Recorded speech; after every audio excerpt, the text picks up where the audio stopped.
Hey guys, welcome back to another video, and this is the first gun video I've done in a very long time, so it may be a little crusty. But today I want to compare two guns that I have not seen any comparisons on YouTube, and that is my Smith and Wesson 22 Victory and my Ruger SR22. We're going to do a little in-depth on both of these guns, and we're going to do a little bit of shooting today. Hope y'all enjoy.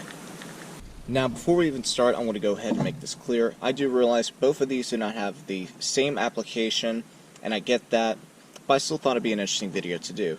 Now, starting off with the Smith and Wesson Victory 22, incredibly well done, stainless steel, very heavy, feels great in the hand as far as ergonomics go. Slide, phenomenal, and a lot of my friends say this looks like something from Star Trek. Personally, I kind of agree.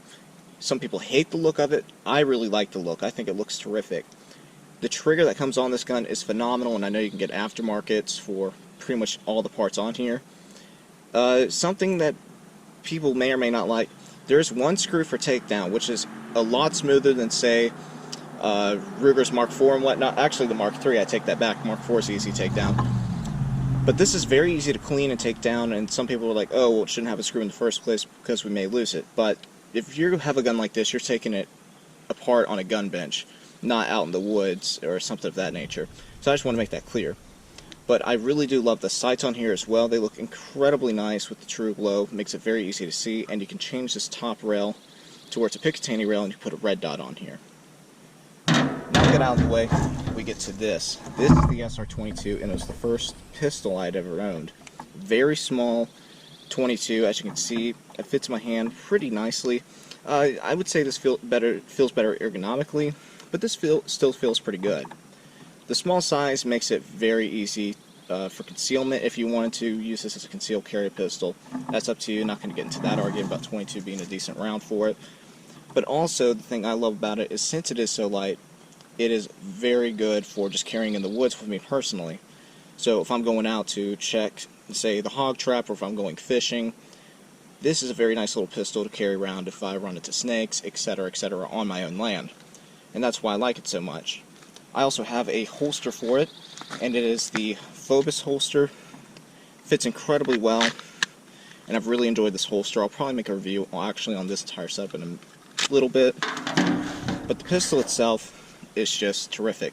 Trigger's a very long second-hand pull. Not as good of a trigger on this pistol, of course, as this pistol, and honestly, I'm a lot more accurate with the Victory, which shouldn't be a surprise because that's what this is built for. But as a fun factor, you can't beat it. This thing is a heck of a lot of fun to shoot, and it's one of the best guns you could teach a young shooter shoot on with pistols. The only main difference is, of course, fires up, safety's down, which is a little odd, and I know a lot of people complain about that, but whatever.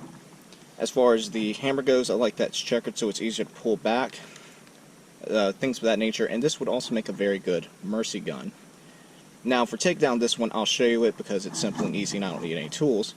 Put it on fire, have the hammer back, do your tab, lift up on slide, and you're good to go. You can clean whatever you need to, check anything out in the field that you need to, and that's just something that I would like to mention because it is incredibly handy to do.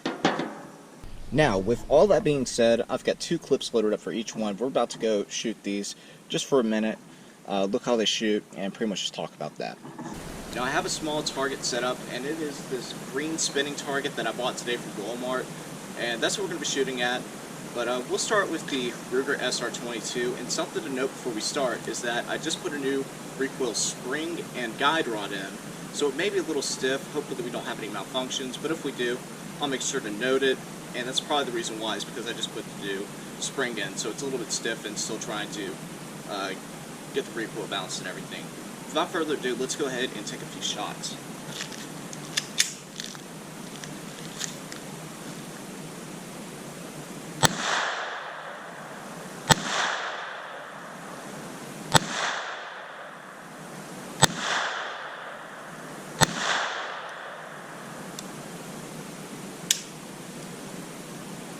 Failure to eject.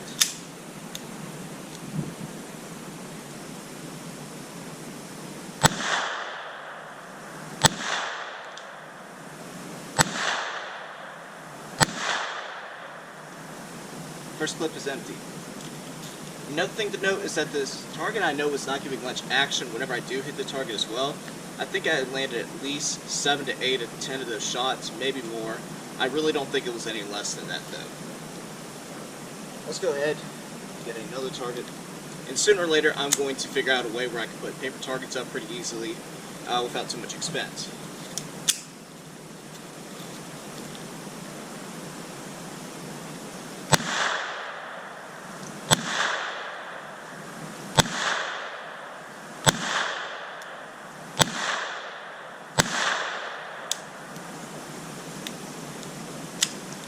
Failure to eject.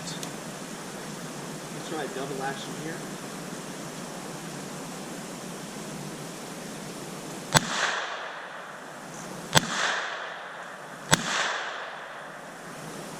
Second clip is empty.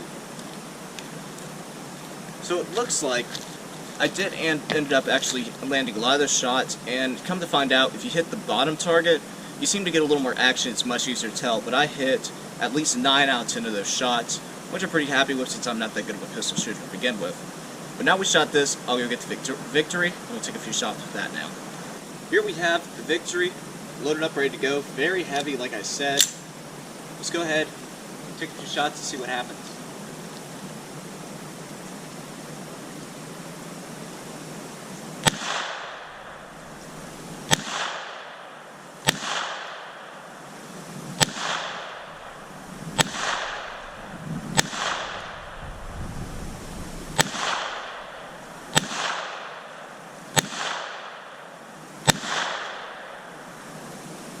First clip is empty, no problems.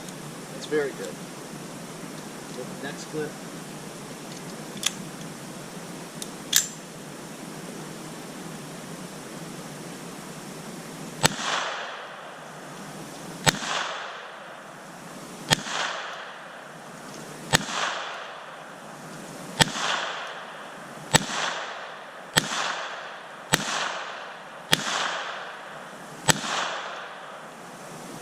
Second clip, no malfunctions.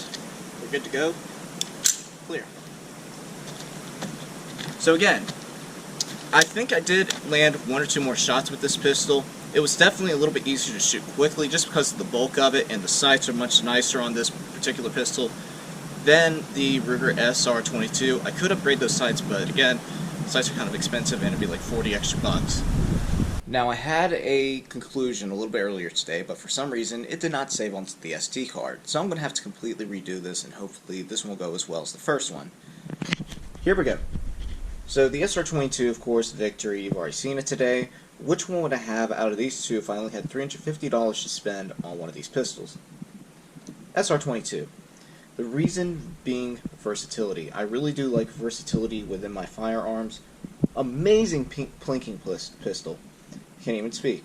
Great trigger, heavyweight, really good sights from the factory, but this is so much lighter, it's so much easier to carry around. I can use it in the woods while I'm walking around for either snakes, even hogs as a deterrent. It's not my first choice for hogs, of course, but it's so light, and honestly it's more for snakes anyway. That's why I'd use it. Also, this gun is fun, don't get me wrong, but this gun is more fun. Can't explain why, it's just a heck of a lot of fun to shoot. You'll burn through 200 rounds without even knowing it with this little thing. So that's pretty much my conclusion on that. I'd pick the SR22 over the Victory just because of the fun factor, as well as versatility. Hope you enjoyed this video. If you did and you want to see more videos like this on the channel, maybe bring some gun stuff back, please share, like, subscribe. Make sure to leave a like, just like I mentioned. Pretty obvious. And that'll tell me if y'all want to see more of this. And thanks for watching.